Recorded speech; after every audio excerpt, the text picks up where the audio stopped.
Hi everyone, in this video I'm going to be sharing with you 6 ways to balance the effects of spring. So our bodies are greatly influenced by the changes of seasons, so I'm going to be sharing exactly how spring affects our bodies in this video, and then I'm going to give you 6 different things that you can start doing now that it's spring to retain balance and avoid getting thrown off.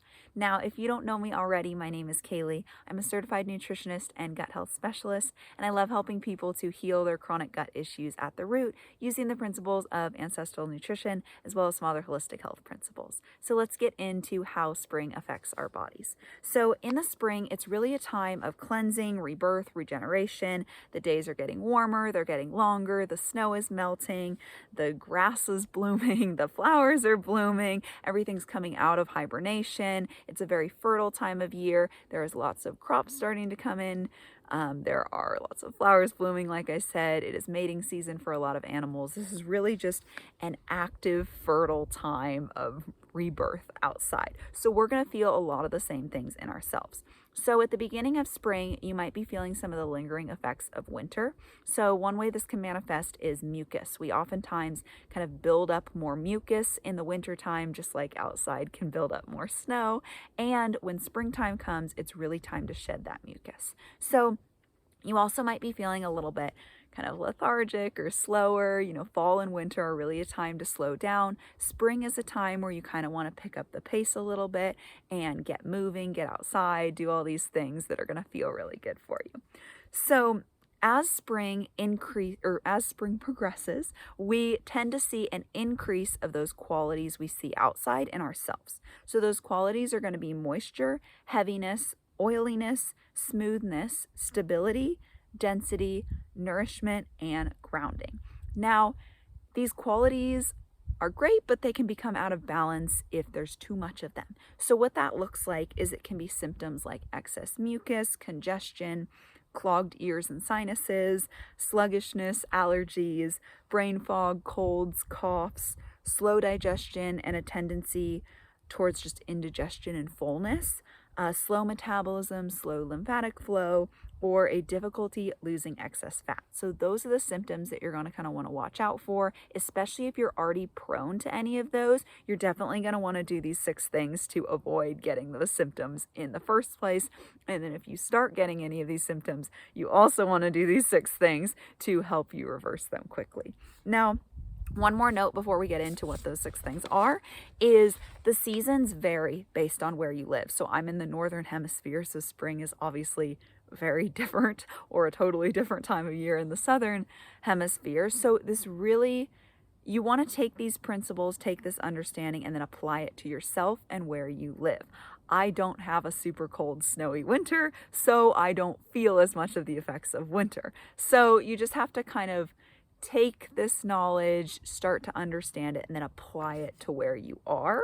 It's more important that you go with what's actually happening where you live rather than just go, it's spring, do these things. I have made this mistake once in the fall when it turned to fall, but it was still acting very much like summer, like 100-degree days where I lived. And I was like, oh, it's time for squashes and stews and all this heavy food. And yeah, my body did not like that. It was like, no, it still feels like summer here. So this is a gradual process. It just turned to spring, so you might be still doing some of the winter things and then move on to adding these spring things in.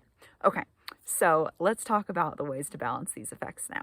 The main overarching goal you want to have here to balance the effects of spring are to bring more of the opposite qualities to spring. So I talked about the qualities of spring earlier. So now the opposite qualities you're going to want to bring more of are going to be lightness, sharpness, dryness, and heat.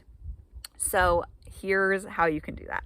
So first, you can be more active. Like I said earlier, spring and winter is a time where you kind of slow down. A lot of animals hibernate, a lot of plants go dormant, but spring, everything blooms and blossoms and the animals come out of hibernation. It's a very active time, like I said before. So you might want to get outside more, go on more walks, just be more active in general. Also, spring and summer oftentimes are a good time to be a little bit more intense in your workouts. So that could be another another way that you could bring more activity here. This will help you to not feel so sluggish. It will help things move digestive wise. It'll help things move metabolically, increase your metabolism, and it will also help you to detox. And all three of those, digestion, metabolism, and detoxing, usually need a little bit of aid in the springtime. So that brings me to number 2, which is detoxing. So really we want to focus on shedding any kind of excess mucus that we built up in the winter time.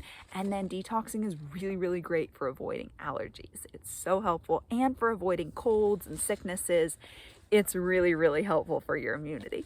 So I have a whole video where I go super in depth in how to detox the correct way, how your body detoxes, what the detox pathways are in your body, and then how to unclog those and get them flowing really efficiently in the correct order. So if you want to learn more about detoxing, I'll just link that video up there, and you can learn how to really implement a spring cleanse for yourself.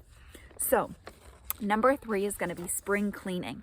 So we detox our bodies internally. It's also really nice to kind of detox our environment. So this can be going through things, getting rid of things that you don't want anymore, organizing. You can even deep clean if you want. It can also be really helpful to apply the same principle to our lifestyle and look at our schedule and kind of clean things up here and not have a lot of excess. Our external environment very much affects our mind and our internal environment. So this can be really, really helpful for just kind of shedding excess things that we don't need and really just going full force into a nice new blooming spring. So that brings me to number 4, which is embrace a little bit of spontaneity.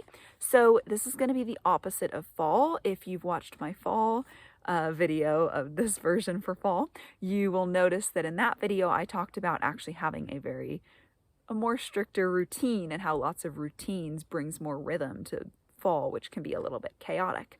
But spring is the opposite. It can already be very routine and grounded. So a little bit of spontaneity can kind of help you to get excited and get outside more and bring more excitement to your life during springtime. And everybody's a little bit different. I love a routine. There's no way I would give away my routine. I'm definitely not saying to do that. Routines are very beneficial, but just embracing a tiny bit more spontaneity can be really nice in the springtime.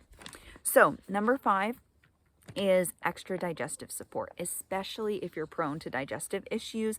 Spring, things can just get a little more sluggish.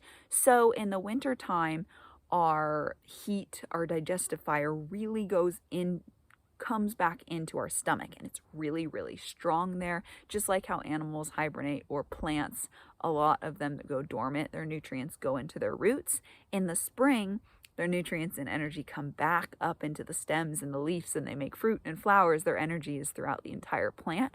We're very similar. So that heat and digestive fire spreads from our stomach and goes into the rest of our body, which kind of dilutes or weakens it a little bit. So if you have ever been somewhere where it's really hot, or you live somewhere where it's really hot, you might notice you're not as hungry when it's really hot outside.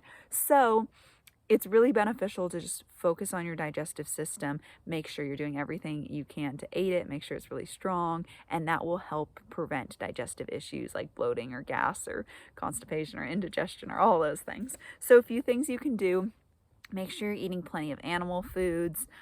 Don't overdo those plant foods. If you're eating tons of grains and nuts and seeds and lots of raw veggies, that's going to be really hard on your digestive system.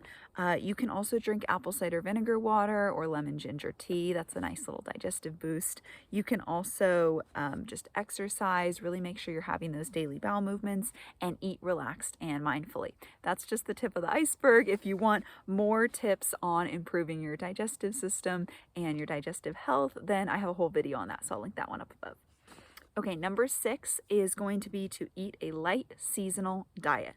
So in the fall and winter, we focus on squashes and stews and cooked meats and more fat in this like grounding, nourishing food.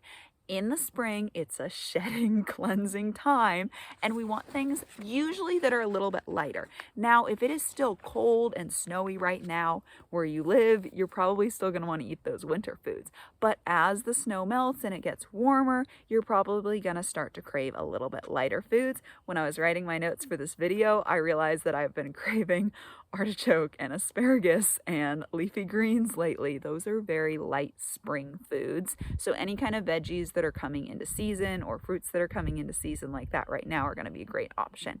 Now, when it comes to animal foods, because you know I love animal foods, I just go slightly lighter in the late spring and summer.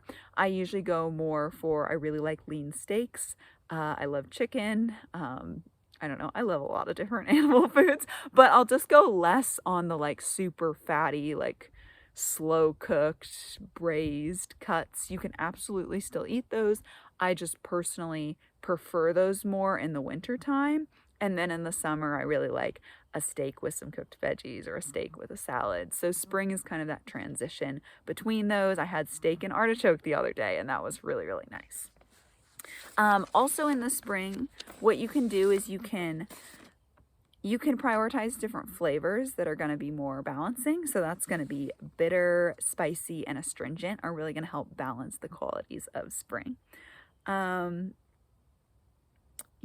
And I have a whole article version of this video. So if you want something where you can just kind of look over the notes real quick, review what I said, and you want an additional food list that has lists for animal foods, veggies, fruits, and just, I think there's like a miscellaneous foods category of all these different foods that are in season during the spring. If you want to see that, I will link down below that article and you can check out those food lists and just kind of get a recap of what I said here.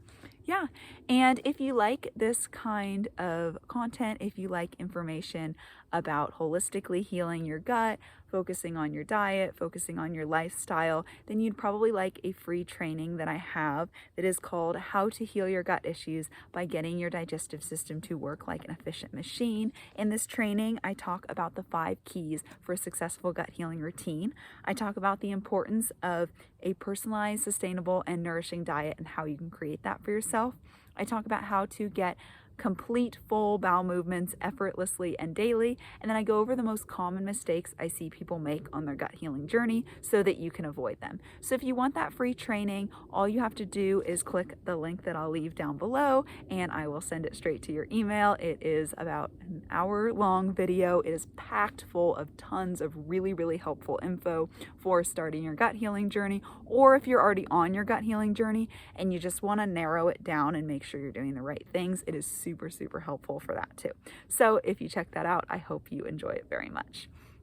Oh, and then if you want to learn more about setting up an effective spring cleanse, then definitely check out this video here all about how to detox in the correct way and to open your body's detox pathways. And then if you want to see my other videos about balancing the effects of the other seasons, I'll link a playlist for that right there. Thank you so much for watching.